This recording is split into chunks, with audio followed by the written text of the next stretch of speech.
The U.S. State Department has expressed concern after Chinese-ruled Hong Kong arrested publishing tycoon Jimmy Lai, an outspoken critic of Beijing, and two pro-democracy activists. The arrests come after a period of relative calm following months of anti-government protests over perceptions that China is tightening its grip on the city, though Beijing denies meddling and blames the West for fomenting unrest.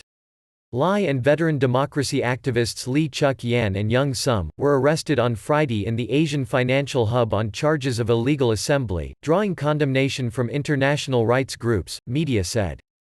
"We are concerned by the arrest of prominent Hong Kong businessman and publisher Jimmy Lai and two other longtime advocates for civil liberties and democracy."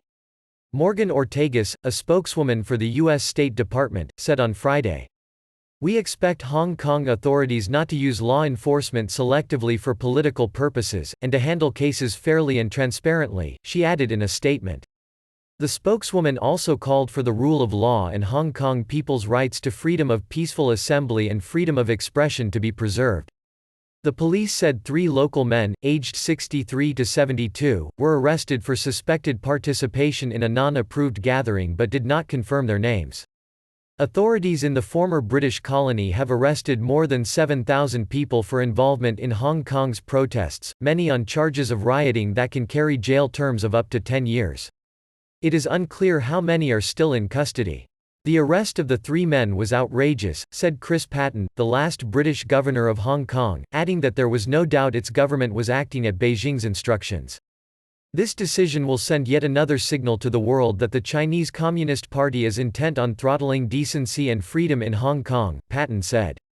Lai, a self-made millionaire who has made financial contributions to Hong Kong's pro-democracy movement and been a target of criticism by mainland Chinese media, was arrested in 2014 for refusing to leave a key pro-democracy protest site.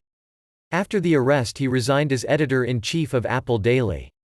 He has also come under scrutiny from Hong Kong's anti-graft agency, which raided his home in 2014. In an editorial on Friday, China's state-owned Global Times tabloid called Lai a force of evil, rather than the hero of democracy painted by the West.